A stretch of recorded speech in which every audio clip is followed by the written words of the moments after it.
So let us start today's session, today's lecture. Last lecture मध्ये आपण रँकिन method of deflection angle याचे जे काही फॉर्म्युले आहेत आणि त्याची जी काही थेरिटिकल पार्ट आहे तो आपण पाहिला होता. ओके, सो याच्यामध्ये सर्वात पहिल्यांदा आपल्याला कर्वची जी काही लांबी असते ती शोधावी लागते. त्या कर्वच्या लांबीवरून मग आपल्याला चेनेज शोधावं लागतं. चेनेज म्हणजे काय, तर आपण जे काय अलाइनमेंट प्लेस करतो बरोबर आहे का, तर त्या अलाइनमेंटचं डिस्टन्स त्याला आपण चेनेज म्हणतो. सो ए पासून इकडे अगोदर रस्ता बी कडे जाणार होता बरोबर आहे का. सो ही आपली अलाइनमेंट अगोदरची होती. सो याचं काहीतरी अलाइनमेंट दिलेलं असतं, इथपर्यंत लांबी दिलेली असते. त्या लांबीमधून काय करायला लागतं आपल्याला, हे टँजंट लेंथ जे आहे पहिल्यांदा वजा करावं लागतं.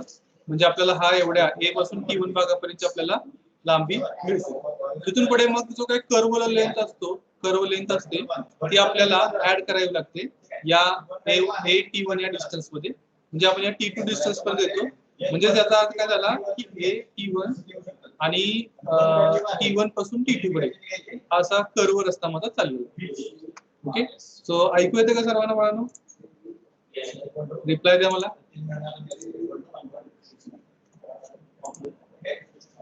हो सर येते. येते ना? ओके. तर हे झालं T1 पासून ए T1 T2 इथपर्यंत आपला रस्ता आलेला आहे. ओके, सो हे झालं, त्याचं काय झालं, चेनेज झाला. आता सो जे A to B असा पॉइंट होता ते काय झालं, A T1 T2 असा आपला रस्ता वळालेला. ओके, याची लांबी आपल्याला शोधावी लागते, त्याला आपण चेनेज म्हणतो. तर हे चेनेज जे आहे ते आपल्याला शोधावं लागणार आहे. ते चेनेज शोधल्यानंतर मग आपण काय करतो, इथं आपल्याला स्टार्टिंग चेनेज मिळालेला आहे कर्वचं बरोबर आहे का. हा, सो इथून आपण त्या चेनेजचे, इथून या T2 पर्यंत जेवढी चेनेज आहे त्याचे आपण तुकडे करतो. आणि ते तुकडे आपण कसं करतो, तर आपल्याला रस्त्यासाठी असेल तर लेस दॅन 10 मीटरचा तुकडा करायचा आहे लक्षात ठेवा. रेल्वेसाठी असेल तर 30 मीटर पर्यंत आपण तुकडा करू शकतो. कारण की रेल्वेला जे आहे ते त्याची रेल्वेला जे कर्व वापरतो आपण त्याची रेडियस जास्त असते. मला सांगाल का की रेडियस कर्व रेल्वेसाठी आपण रेडियस जास्त का प्रोव्हाइड करतो, कर्व रेडियस जास्त का प्रोव्हाइड करतो, कोण सांगेल का मला?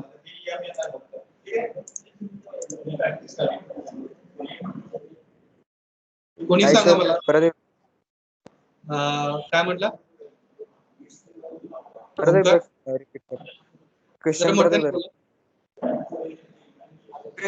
एकदा रिपीट कर, ऐकायला नाही आलं. एकच मिनिट, मला काय ऐकू येत नाही.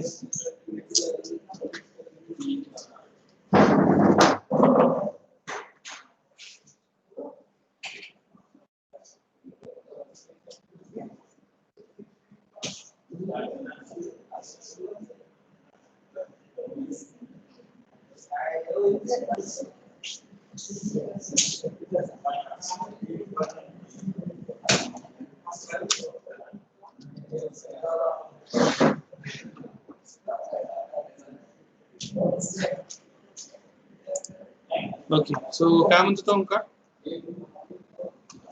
क्वेश्चन परत एकदा रिपीट करा. जो कर्व आपण प्रोव्हाइड करतो रेल्वेमध्ये बरोबर आहे का, त्यासाठी आपल्याला काय लागतं, रेडियस जी असते घ्यायची ती खूप जास्त घ्यावी लागते. जर समजा आपण रस्त्यासाठी रेडियस घेत असेल आपण 150 मीटर पर्यंत, तर त्या ठिकाणी ती 500 मीटर किंवा 800 मीटर एवढी सुद्धा लांब असू शकते. ओके, सो हा फरक का आहे, रेल्वेमध्ये आपण जास्त रेडियस का घेतो, कोण सांगू शकेल? जास्त रेडियस म्हणजे काय, तर सर्कल जे आहे ते मोठं होतं बरोबर आहे का. कमी रेडियस म्हणजे सर्कल काय होतं, कमी होतं. ओके, सो रेल्वेमध्ये आपल्याला जास्त रेडियस का घ्यावा लागतो, मोठा सर्कल का ड्रॉ करावा लागतो, जो कर्व जो असतो तो मोठा का ड्रॉ करावा लागतो, कोण सांगू शकेल?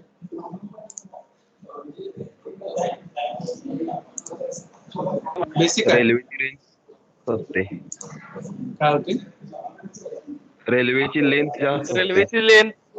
करेक्ट, रेल्वेची लेंथ जर बघितलं तुम्ही ती काय आहे, तुमच्या नॉर्मल व्हेकल पेक्षा जास्त आहे. समजलं का. सो रेल्वेमध्ये बघितलं तर आपल्याला 19-20 डबे जोडलेले असतात कमीत कमी बरोबर आहे. त्यामुळे आपल्याला काय करायला लागतं, कर्वची लांबी जी आहे ती म्हणजे रेडियस जी आहे ती वाढवावं लागतं. आणि त्यामुळे आपण काय करतो, मग जे काही इथं कॉर्ड्स तयार करतो आपण, तुकडे जे करतो त्याची लांबी सुद्धा काय करतो आपण 30 मीटर पर्यंत ठेवतो. समजलं का? आणि रस्त्याच्या केसमध्ये आपण ती लेस दॅन 10 मीटर ठेवतो, कारण की गाडीची लांबी कशी आहे, कमी आहे. सो कमी रेडियस लागतं टर्न घ्यायला. सो तुम्ही नवीन गाडी घेताना वगैरे ही गोष्ट ऐकला असाल की टर्निंग रेडियस गाडीचं कमी आहे. Okay, so that is the use of that radius, हे लक्षात ठेवा. तर याच्यावरून तुकडे केले जातात आणि मग त्यानंतर प्रत्येक तुकड्यासाठी लागणारं जे डिफ्लेक्शन अँगल आहे ते शोधतो. ओके, सो खूप सोपी गोष्ट आहे. आता याच्यावरती एक प्रश्न आपल्याला त्यासाठी लागणारे फॉर्म्युले कुठले कुठले ते बघितलं होतं. हा मेन फॉर्म्युला आहे, डाय n is equal to 1718.9 ln upon r. Okay, हे मिनिटामध्ये. Okay, this is in minutes. यामध्ये डाय एन म्हणजे काय, तर deflection angle made by that chord. ln म्हणजे काय, length of that chord. r is the radius of circle. Okay, so this thing we require. आता सोडवायचं, त्यानंतर अरिथमेटिक चेक एक आहे. सो सगळ्या डायबांची म्हणजे डिफ्लेक्शन अँगलची जर तुम्ही बेरीज केला, डेल्टा एन होतं, तर ते तुमच्या ऍक्च्युअल डिफ्लेक्शन अँगल जो आहे, ऍक्च्युअल डिफ्लेक्शन अँगल म्हणजे कुठला, तर या डायग्राम मध्ये बघायला गेला तर इथं पॉईंट बी विषयी जो झालेला अँगल आहे, हा डिफ्लेक्शन अँगल. ओके, याच्या निम्मा एवढा असतो, हे लक्षात ठेवा, half of that deflection angle. आता स्टेप्स काय काय बघा. पहिल्यांदा तुम्हाला टँजंट लेंथ शोधावी लागेल, कर्व लेंथ शोधावी लागेल, मग chainage of first tangent point, chainage of second tangent point, मग इनिशियल सबकॉर्ड, मग number of full chords, final subchord. Okay, मग deflection angle for initial subchord, deflection angle for full chord, deflection angle for final chord, arithmetic check, data for field check आणि setting out of table. Okay, so या सगळ्या setting out table या सगळ्या गोष्टी आपल्याला कराव्या लागतात. ओके, MSBT मध्ये मात्र अजून पण याच्यावरती एक सुद्धा प्रश्न पडलेला नाहीये. आणि जरी पडला प्रश्न तरी फक्त तुम्हाला काय डिफ्लेक्शन अँगल शोधायला सांगितलं जाईल. ओके, 4 मार्कासाठी. सो या सगळ्या गोष्टी तुम्हाला दिल्या जातील आणि डिफ्लेक्शन अँगल शोधा म्हणून सांगितलं. तर यासाठी एक आपण प्रॉब्लेम बघितला होता. सगळ्यांना हा प्रॉब्लेम दिसतो का?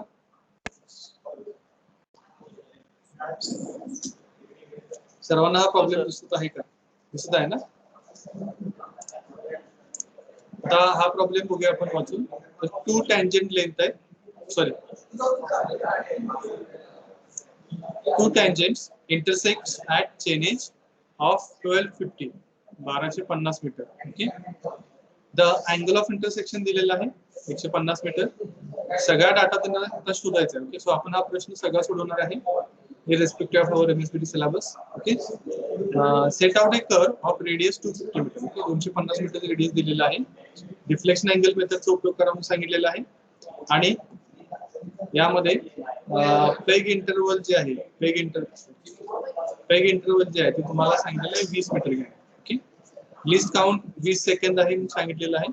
आणि डाटा फॉर फील्ड चेक तुम्ही तयार करायचं. तर गिवन मध्ये काय काय दिलेलं आहे बघा. डिफ्लेक्शन अँगल त्यांनी दिलेला आहे का, तर नाही दिलं, बरोबर आहे. पण इंटरसेक्शन अँगल त्यांनी दिलेला आहे, तो किती आहे, 150 डिग्री. तर याच्यावरून आपण डिफ्लेक्शन अँगल शोधू शकतो का? इंटरसेक्शन अँगल वरून डिफ्लेक्शन अँगल शोधू शकतो का?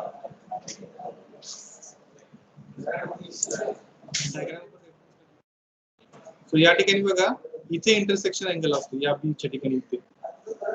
सो हा डिफ्लेक्शन अँगल शोधायचा असेल तर तुम्हाला एक मी फॉर्म्युला सांगितला होता,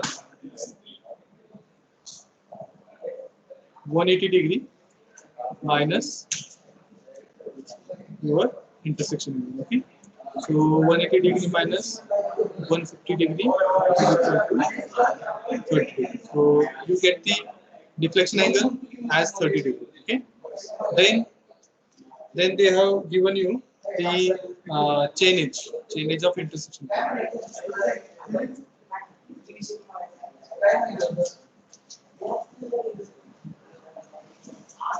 Chainage of intersection point is 1250 meter. Okay, so that is our chainage. So total length from A point to B point that has been given. Okay, now radius R is given 250 meters. Okay, Peg interval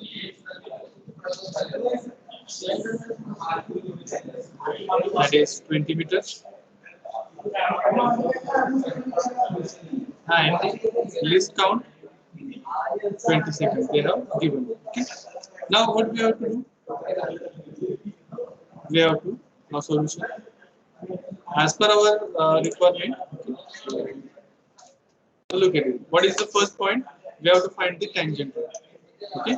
So why we want to find the tangent length? After finding this tangent length, we can compute the chainage of first tangent point. Okay. So can it first calculate tangent length? So who can tell me the formula for this tangent length? So we refer as T. What is the formula for the tangent length?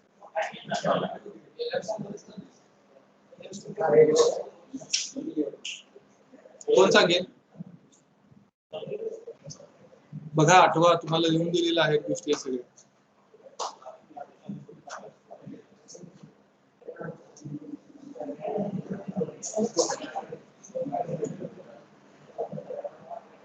माहिती आहे का?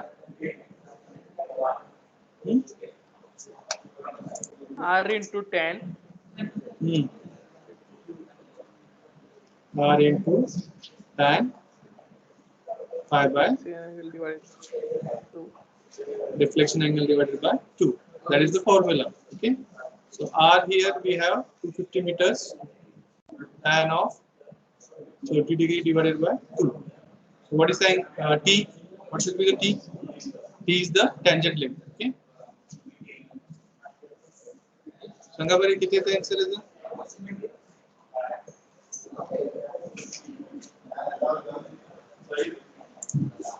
So they have given it 667.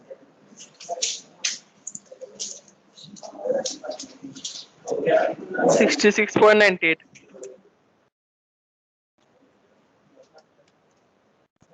66.98 meters. Okay, so we can round off it as 67 meters. Now, after that, after this, what is the second step that we require? So look at here. Second, curve length. We have to find the curve length.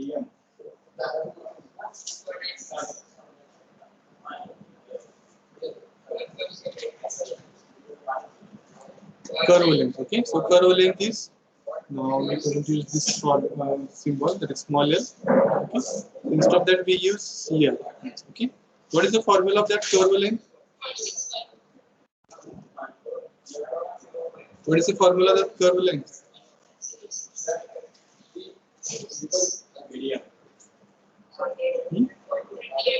So हा एक ratio आहे, आपण सांगितलं होतं सगळ्यात खाली 180 degree आहे, वर काय सांगा?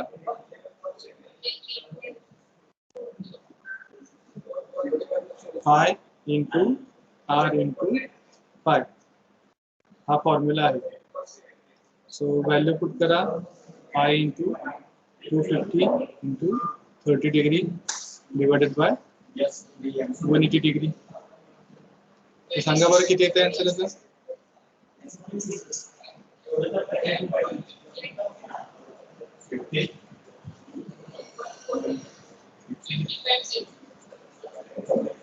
किती आन्सर येत आहे?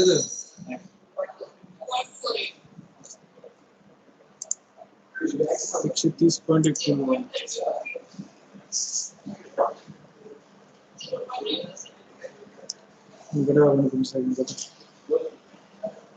Okay, so that is our curve length. Now, what is the next thing that we have to do? We have to calculate the chainage of first tangent. Okay.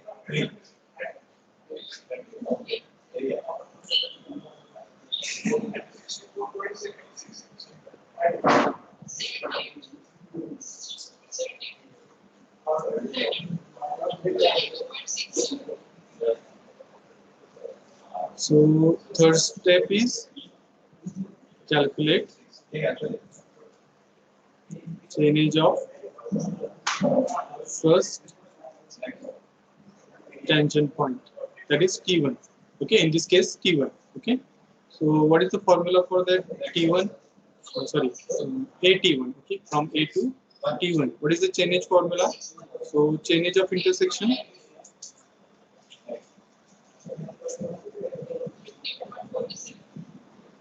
minus tangent length.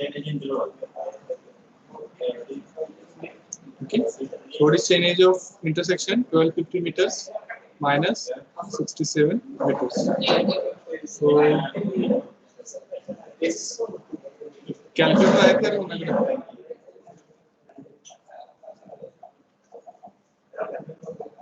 जरा उपयोग करा मला सांगा मला उत्तर.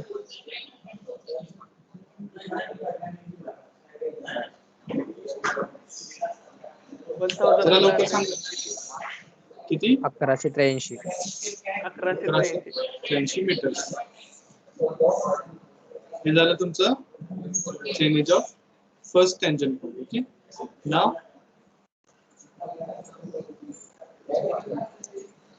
Fourth one chainage of second tangent point. तो काय आहे? T2 आहे, बरोबर आहे. सो A T1 हे तुमच्याकडे आहेच. आता T2 पर्यंत तुम्हाला डिस्टन्स पाहिजे, टोटल डिस्टन्स. यासाठी काय येणार आहे तुमचं? Chainage of T1 plus curve length. Okay, chainage of T1 तुम्ही शोधलेला मीटर घेऊ.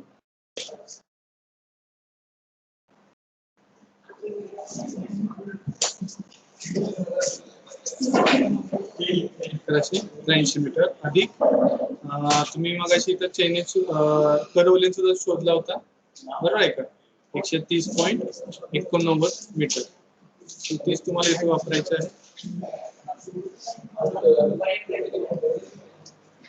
सो टोटल किती आलं सांगा आता तुमचं चेनेज?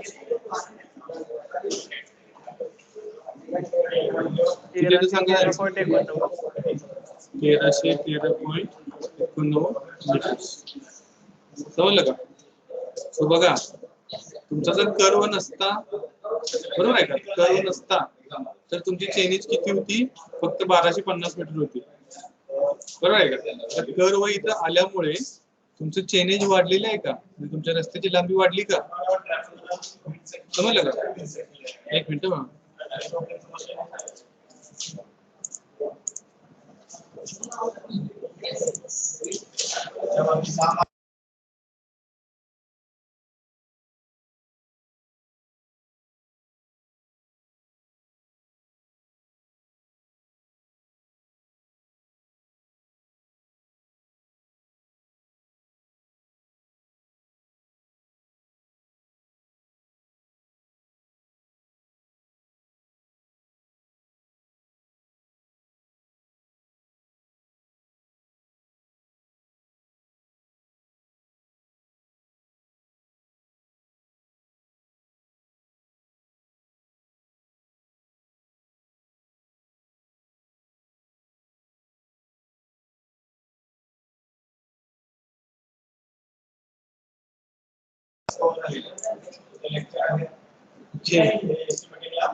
तर हे झालं आपलं, काय झालं? चेनेज झालेलं आहे.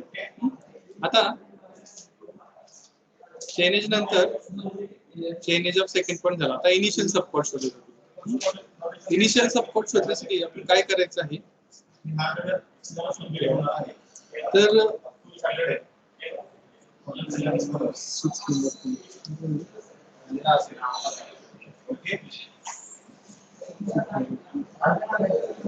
आता इनिशियल सबकॉर्ड,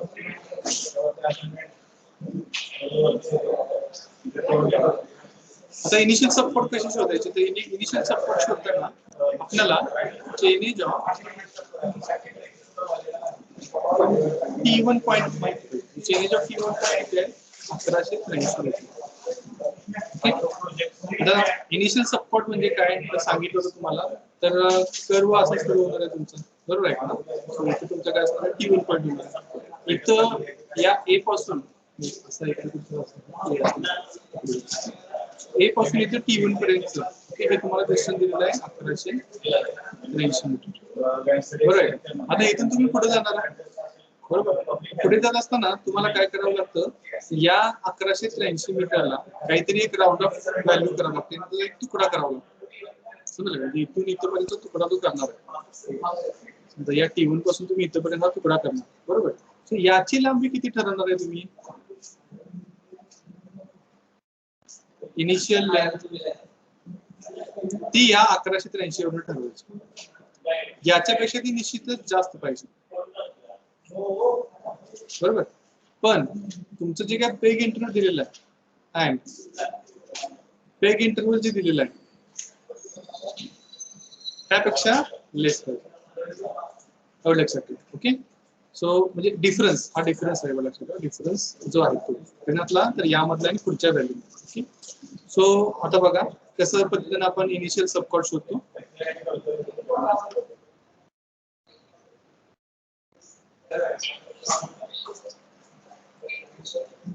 इनिशियल सबकॉर्ड आता हे आपण अजून करायचं एवढं लक्षात ठेवा. मी काय करत आहे इथं अजून 1190 मीटर करत आहे, सॉरी 7 मीटरचं करत आहे. ओके, सो इनिशियल सबकॉर्डची लांबी किती मी अजून केलेली आहे 7 metre. Okay, so chainage of P1 point. Now what is which one is the P1 point? So इथे T1 पासून इथपर्यंत माझा P1 पॉइंट असतो. Okay, so that is my P1 point. Chainage of P1 point किती येणार आहे बघा. तर chainage of P1 plus this initial subchord. Okay, so this is आहे अज्युम. सो मला राऊंड ऑफ करायचे ना 1183 मीटरच्या इथे राऊंड ऑफ करायचं. सो मी काय करू शकतो इथे डायरेक्ट व्हॅल्यू 1183 च्या ऐवजी मी आता हे 1183 जे आहे ते प्लस 7 मीटर. सो माझं किती होणार आहे बघा 1190 मीटर. सो एक राऊंड ऑफ व्हॅल्यू मला मिळालेली आहे. Okay, so that is my chainage of this point P1. हे लक्षात. आणि इनिशियल सबकॉर्डची लांबी किती घेतलेली आहे मी 7 मीटर. काय इनिशियल सबकॉर्ड म्हणजे काय T1 याची लांबी आहे. ओके, तो T1 ची लांबी किती घेतली मी 7 मीटर. आता तुम्ही 7 पण वापरू शकता किंवा 17 मीटर सुद्धा वापरू शकता, नो डाऊट.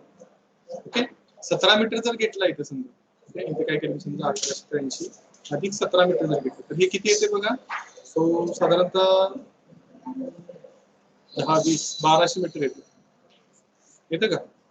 सो ही सुद्धा व्हॅल्यू चालते, ही सुद्धा व्हॅल्यू चालते. सो हा जो ही जो आकडा आहे हा तुम्ही ठरवायचा आहे इनिशियल सबकॉर्डचा किती असेल. पण तो निश्चितच जो आहे तो पेग इंटरव्हल पेक्षा कमी पाहिजे, एवढं लक्षात ठेवा. समजलं इथं पण काय आलं का भावना इनिशियल सबकॉर्डचं? हो सर. ओके,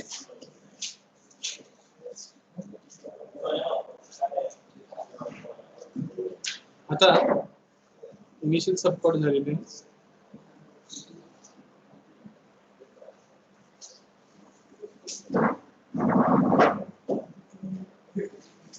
त्यानंतर full chords.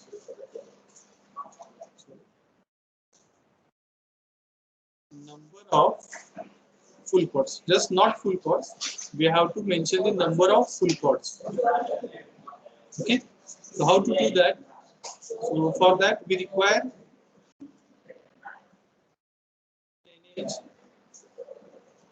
of P1 point. Okay, so what is that? That is I think we had initial support as 7 meter घेतली तर 1190 मीटर येतं. Then we required change of T2 point. Okay, so 1313.89 metre बरोबर आहे का बघूया आपण.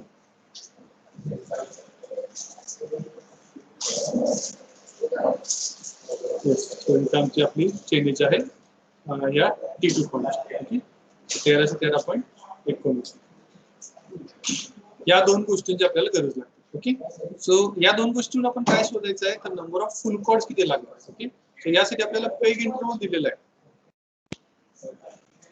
Peg interval किती सांगितलेलं आपल्याला 20 मीटर आहे म्हणून सांगितलेलं आहे.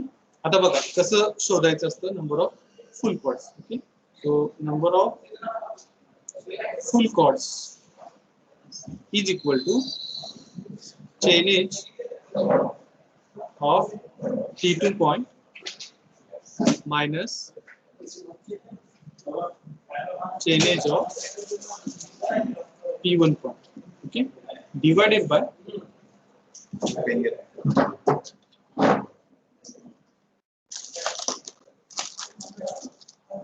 divided by peg interval. Okay.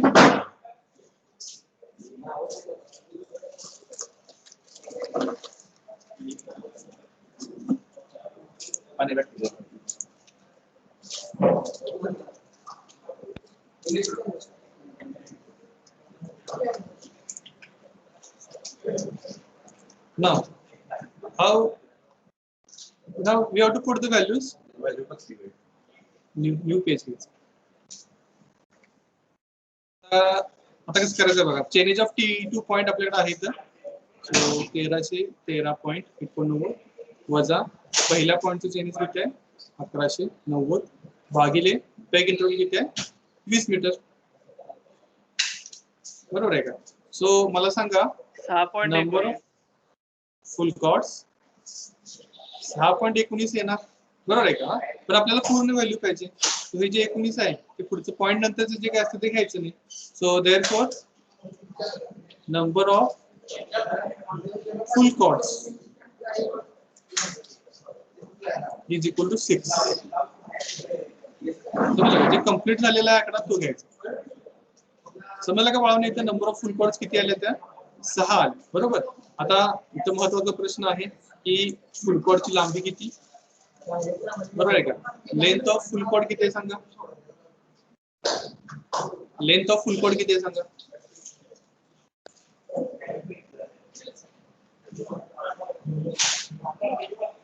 कोण सांगेल मला लेंथ ऑफ फुल कॉर्ड किती आहे. बाळांनो हे जे इथं आपण लिहिलेलं आहे की नाही हे पेग इंटरवल आहे. This is your what length of full chord. Okay. So 6 तुकडे झालेले आहेत आणि प्रत्येक तुकड्याची लांबी किती आहे 20 मीटर. आता बघा तुकडे कसे झालेत बघा. सो P1 पासून पुढे P2 पर्यंतचा जो तुकडा असणार आहे तो एक फुल कॉर्ड आहे. त्यानंतर P2 पासून P3 पर्यंतचा पुढचा फुल कॉर्ड, P3 पासून P4 पर्यंतचा पुढचा फुल कॉर्ड, P4 पासून P5 पर्यंतचा 1 2 3 4. त्यानंतर P5 टू P6 ओके आणि लेंथ P6 टू P7. बघा बरं 1 2 3 4 5 6 त्या 6 तुकड्यांची जी लांबी आहे ती किती आहे 20 मीटर. समजलं का. कळालं का बघा 6 तुकडे कसे केले आपण ते.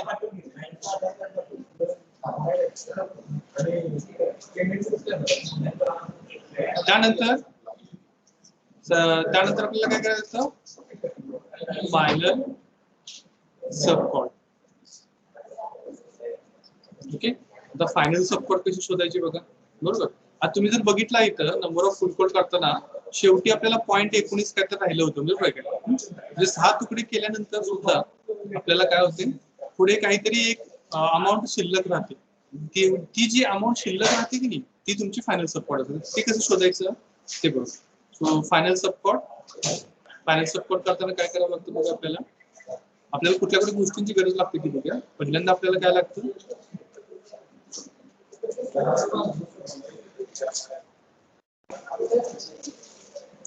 चेनेज ऑफ T2 पॉइंट लागतं. ओके. So 1313.89 metre. त्यानंतर आपल्याला काय लागतं बघा chainage up to 7 point P7 point. Chainage of P7 point बरोबर आहे का. सो 6 तुम्ही जे तुकडे केला होता त्याचा सगळ्यात शेवटचा पॉईंट कुठला आहे P7 आहे. ओके. त्याच्याचं चेनेज पाहिजे तुम्हाला तर हे चेनेज कसं शोधणार सोपं आहे बरोबर. सो टोटल 6 तुकडे झालेत म्हणजे 120 मीटर. हे कसं शोधायचं बघा. Chainage of P1 plus chainage of P1 plus number of full chord into peg interval. So how we get that? So change of P1 किती होतं 1190 मीटर होतं plus number of full course किती आहे? 6 फुल course आहे. तो एक interval 20 metre आहे. So हे 120 आणि हे 1190 किती होतं सांगा टोटल वाहन?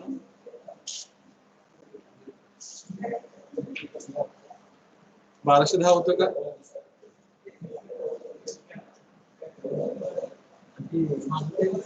बरोबर आहे का बाळांनो?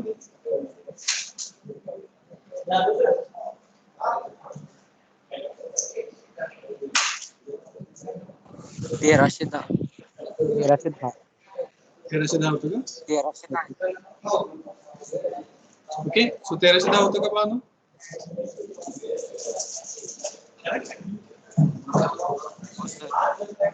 ओके. आता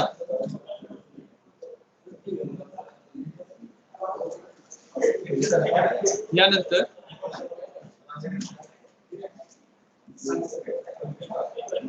चेनेज ऑफ P7 पॉईंट मिळाला. नाव फायनल सबकोड. फायनल सबकोड किती कुठे असणार आहे? P7 पासून T2 पर्यंतचे असणार आहे प्रोडक्शन. ओके, P8 म्हणायचं नाही बाळांनो त्याला, कारण की T2 तुमचा शेवटचा पॉईंट आहे लक्षात ठेवा. ते कसं शोधायचं आता? So chainage of P7 change of T2 minus change of P7. Okay, so 1313.89 वजा 1310 किती येते सांगा मला मी? 3.89 मीटर येते का? 3.89. That is your length of final subchord P7 to T2. समजली का बाळांनो? ह्या गोष्टी समजावून घ्या. ओके, सो टँजेंट लेंथ शोधायची पहिल्यांदा, मग कर्व लेंथ, मग चेनेज काढायचं T1 पॉईंटचं, चेनेज T2 पॉईंटचं शोधायचं. त्या चेनेज वरून मग तुम्ही काय करता? लेंथ ऑफ फुल कॉर्ड आणि सॉरी इनिशियल सब कॉर्डची लांबी किती आहे, नंबर ऑफ फुल कॉर्ड्स किती आहेत, इथं लांबी दिलेली आहे तुम्हाला फुल कॉर्डची, बरोबर आहे 20 मीटर. तर ते आपल्याला महत्वाचं, ते आहेच महत्वाचं घ्या, पण त्याच्यापेक्षा पुढचं महत्वाचं किती फुल कॉर्ड बसणार आहे त्या टोटल कर्व वरती. त्या कर्वचे टोटल किती 20-20 मीटरचे तुकडे होणार आहेत ते आपल्याला खूप महत्वाचं आहे. ओके, हे 6 तुकडे, या 6 तुकड्यांची लांबी सारखीच आहे, समजलं का? त्यामुळे ह्या सगळ्यांना डिफ्लेक्शन अँगल येणार आहे तो कॉमन येणार आहे. ओके, जे त्यांचे ज्याचे आन्सर आहे व्हॅल्यू जे आहे ती कॉमन येणार आहे. ओके, त्यानंतर फायनल सबकोड कितीची लांबीची आहे? ओके, इथपर्यंत आपण आता शोधलेलं आहे. पुढे पुढे जाऊया आपण. ओके, आता पुढचा भाग बघूया.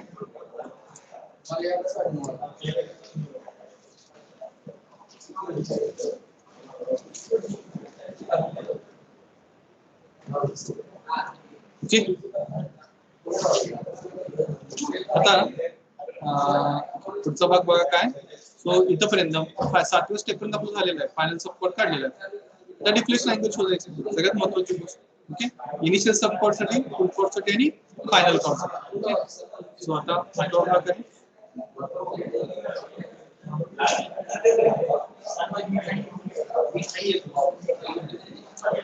काय बघा deflection angle.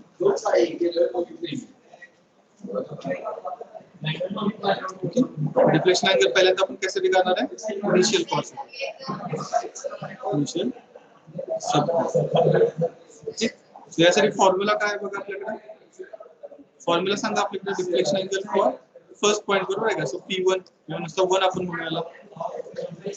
Okay, so deflection angle 1 is equal to, formula काय सांगा?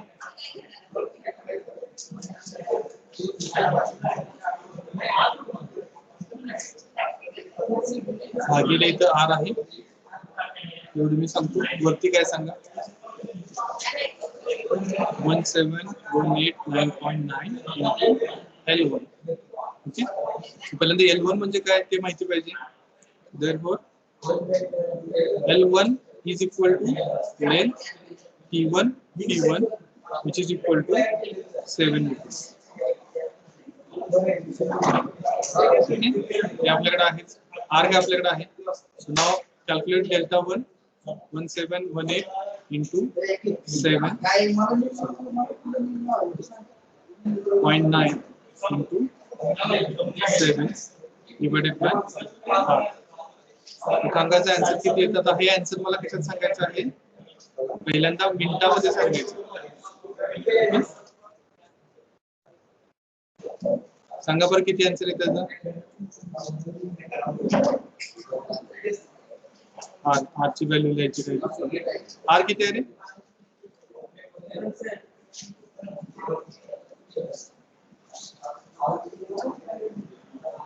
आर ची व्हॅल्यू किती आहे.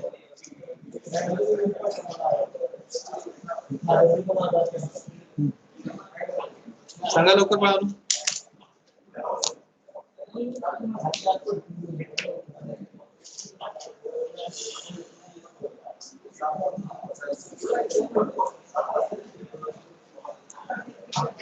उत्तर येऊ दे मला. तुमच्याकडून उत्तर येऊ दे. सांगा बरं किती आहे.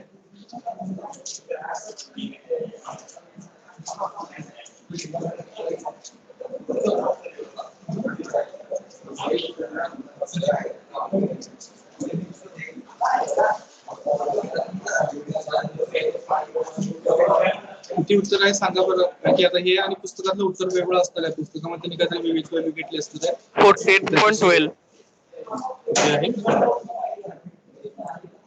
आहे नाही डिग्री आणि मिनिटामध्ये बाळून सांगायचं की आता आन्सर आलेला आहे ना तुमच्या कॅल्क्युलेटर वरती. 48 degree 7 minutes 45.12 seconds. 48 डिग्री नाही येते 48 मिनिट्स येते ते. ओके कारण की आपले सगळे व्हॅल्यू कशात आहे मिनिटामध्ये. एवढं लक्षात ठेवा. तुम्ही जरी हे केला तरी ते डिग्री सिम्बॉल येतो पण तो डिग्री सिम्बॉल असत नाही. सगळ्यांना एक कॅल्क्युलेटर दिसतं ना. या कॅल्क्युलेटर मध्ये इथं हा दिसतो का. हा इथं ENG च्या वरती एक बटन आहे. ओके ते तुम्हाला प्रेस करावं लागतं. ओके आणि जे काय तुमचं आन्सर येतं ते तिथं दिसतं तुम्हाला डिग्री मध्ये. बरोबर आहे का. पण ते मिनिटामध्ये लिहायचं हे लक्षात घ्या. मिनिटामध्ये लिहायचं. का मिनिटामध्ये लिहायचं. Because we had multiplied 60 minutes with that 360 degree. Okay so हे लक्षात ठेवा. So 0 degree 48 minute. ओके किती होतं आन्सर किंवा जे काय तुमचं अगोदरचं आन्सर आलेलं आहे किती आलं सांगा. 48 पण किती आलं सांगा.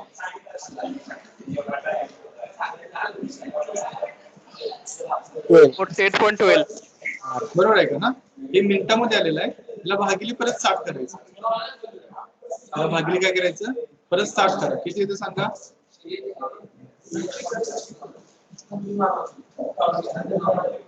0.80. आता तिथं त्याला काय करायचं ENG च्या वरचं बटन आहे ना ते दाबा आणि सांगा किती आलेलं. 0 डिग्री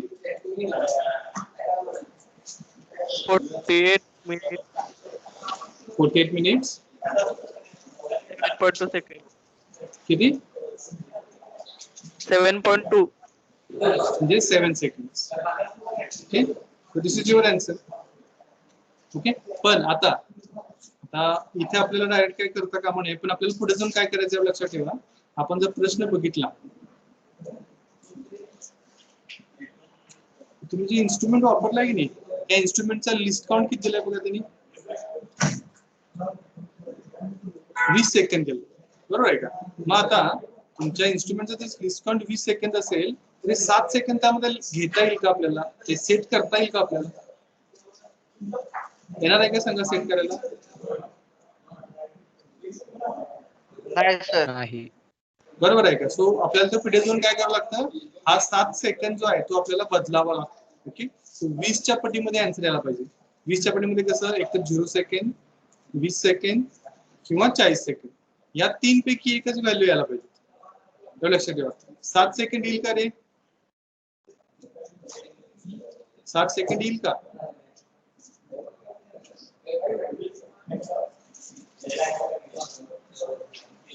साठ सेकंड सेट करता येईल का.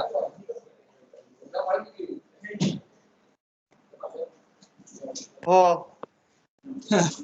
कोण आहे हो म्हणतो. 60 सेकंड बाळाने सेट करता येत नाही. एवढं लक्षात ठेवा. 60 सेकंड झाल्यानंतर किती तुमचं काय होतं 1 मिनिट पूर्ण होतं, बरोबर आहे ना? बरोबर आहे की नाही? तुम्ही घड्याळामध्ये जर बघितला तर ज्या वेळेला 11:59 होतात, बरोबर, त्यानंतर 11:60 झालेलं बघितलंय का रे कोण? काय होतं याचं कन्वर्जन डायरेक्ट 12 वाजता होतं की नाही? होतं का नाही बाळ? तसंच हे आहे इथं. हो. हा 60 कधी आपल्याला दिसतच नाही, डायरेक्ट त्याच्या पुढचा आकडा होतो तो ऍड होतो. समजलं का? सो हे लक्षात घ्या. एक तर 0 सेकंड, 20 सेकंड किंवा 40 सेकंड. जर 20 चा लिस्ट काउंट असेल तर या व्हॅल्यूज तुमच्या इथे शेवटी यायला पाहिजे सेकंडच्या घरात. ओके, आता समजा जर 30 सेकंड लिस्ट काउंट असेल तर किती यायला पाहिजे सांगा व्हॅल्यूज? किती यायला पाहिजे सांगा बा? पहिली व्हॅल्यू कुठली यायला पाहिजे? 0 सेकंड. दुसरी व्हॅल्यू कुठली यायला पाहिजे?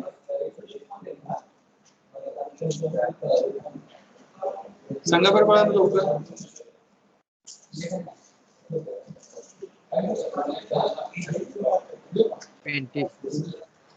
आणि बाळा 30 सेकंडचा लिस्ट काउंट असेल तर 30च्या पटीमध्ये 30 सेकंड येणार ना, 0 सेकंड 30 सेकंड येणार, इथं 20च्या पटीमध्ये गेलं ना पुढे.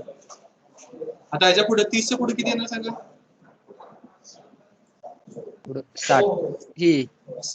60 येणार का? 60 येणार नाही. समजलं का? सो हे दोनच फक्त तुमचे व्हॅल्यू सेट होणार, एक तर 0 सेकंड असेल किंवा 30 सेकंड असेल. ओके, सो हे लक्षात घ्या बाळांनो. हे लिस्ट काउंट पर्यंत इथं आपला भाग आहे. ओके, सो आज आपण काय करूया, इथंच थांबूया. आता ह्याच्यानंतर पुढचा भाग जो राहिलेला आहे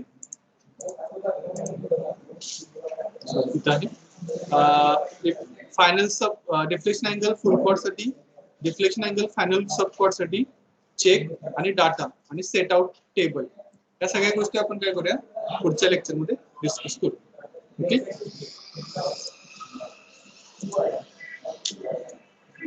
सो रेकॉर्डिंग थांबवत आहे मी अजून 1 मिनिट.